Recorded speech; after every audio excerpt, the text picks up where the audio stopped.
Au sommaire de cette édition, des bénévoles viennent au secours des élèves de Boaké en termes de sécurité routière. La plage de Bérébi reçoit du monde à l'occasion d'une sortie détente et lundi de Pâques, jour propice pour célébrer des baptêmes. Bonsoir cher Piment et bienvenue dans PP News. Ce lundi 5 avril, ils étaient une cinquantaine à se rendre sur les bords de la plage de Bérébi. Ces membres de l'église, les Assemblées de Dieu de San Pedro, se sont retrouvés entre frères et sœurs en Christ pour une sortie détente. C'est aux environs de 10 heures qu'ils ont foulé le sol de cette belle plage. Après des recommandations relatives aux dispositions pratiques et un moment de prière, l'heure était enfin à la relaxation. Certains ont pu se baigner, d'autres sont restés par contre sous les cocotiers pour profiter du vent. C'est à 13 heures qu'ils se sont retrouvés autour de la table et la sortie s'est achevée aux environs de 16h30. Ce lundi de Pâques était également spécial, non seulement parce que c'était férié, mais aussi parce que c'est ce jour qui a été choisi pour commémorer un événement très important, le baptême. Un acte qui matérialise la nouvelle naissance en Christ. Ainsi, l'église des Assemblées de Dieu, Temple, Vient et Voix et ses annexes ont fait baptiser 16 de leurs membres. Ce baptême s'est tenu dans un campement appelé Tiescro, non loin de la localité de Touy.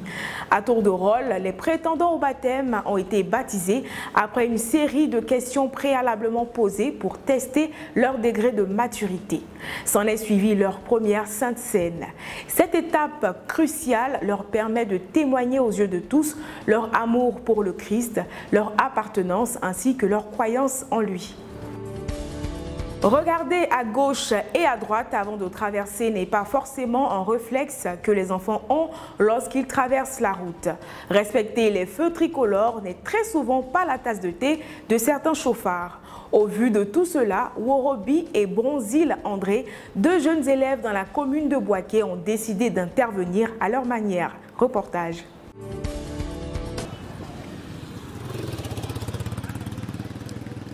Bienvenue dans la ville de la paix. Ville où la majorité des déplacements se fait à bord de mototaxis et parfois dans des engins à 2 roues. Bien que ces moyens de transport soient indispensables, ils demeurent au cœur de l'insécurité routière. À ce sujet, les plus petits sont les plus exposés. À la sortie de l'école, sur le chemin de la maison, les élèves sont emmenés à traverser la route, ce qui les met très souvent en danger. Vous-même, vous savez que ici à Boaké, la circulation est beaucoup dangereuse. Voilà, avec nos frères qui ont les motos-taxis, vraiment, ils sont un peu brutaux lorsqu'ils conduisent. J'ai été présent lorsqu'il y a moto-taxi qui a connu un élève. Et cela m'a interpellé pour me dire, mais nous les élèves, nous ne sommes pas protégés. Mais pourquoi ne pas mettre quelque chose en place pour protéger pratiquement tous ceux qui sont exposés à ces circulations-là. Voilà, c'est de là que l'idée est venue. Un jour, je me suis dit que si on mettait cela en place, et puis j'ai parlé à mon frère, il m'a dit que vraiment c'est une très belle idée, qu'on n'a qu'à essayer de voir. Voilà, c'est là que nous avons confectionné les panneaux avec les petits bidons pour pouvoir mettre les panneaux dedans, pour permettre aux élèves de pouvoir traverser, comme vous le voyez aujourd'hui.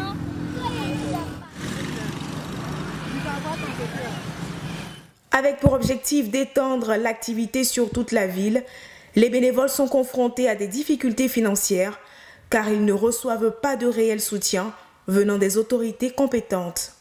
On va à l'école, il y a des jours où il n'y a pas cours, on va se débrouiller pour pouvoir gagner un peu d'argent, pour pouvoir confectionner ces panneaux. Ces panneaux que vous voyez là, personne ne nous a aidés. L'argent que nous avons pris pour confectionner ces panneaux, elle est venue de nous-mêmes nos poches. Et puis voici un frère à moi, c'est celui-là même qui lutte chaque jour pour qu'on puisse avoir des panneaux. À chaque fois, souvent quand ça ne va pas, il appelle sa tante ou soit son oncle pour leur demander un peu de l'aide. Donc ce sont ces deux-là qui nous aident à confectionner ces panneaux. Et puis il y a son papa qui est calligraphe, lui aussi nous aide à écrire sur les panneaux. Très belle initiative à saluer de la part de ces jeunes gens qui ont pour fardeau la sécurité routière des élèves dans la ville de Bouaké. Il faut rappeler qu'ils le font de façon bénévole, sans recevoir 1 centime des responsables des 10 établissements et encore moins des autorités en charge de la sécurité routière. Cette initiative a été saluée par plus d'un. Regardez. En voyant les jeunes frères venir porter des coups de main à nos élèves pour traverser les soirs et matin, disons, vraiment c'est un grand plaisir. Ce que vous faites, en tout cas moi j'ai apprécié. J'ai dit comme ça que c'était une bonne initiative et que le plus souvent les enfants ont des difficultés pour traverser. Donc si on pouvait initier ça, cette manière de faire autour des écoles, vraiment, à l'entrée de toutes les écoles, on allait faire moins de dégâts. C'est sur ces images que se referme le chapitre de ce soir. Merci, cher Piment, d'avoir suivi PP News. Très bonne soirée à vous.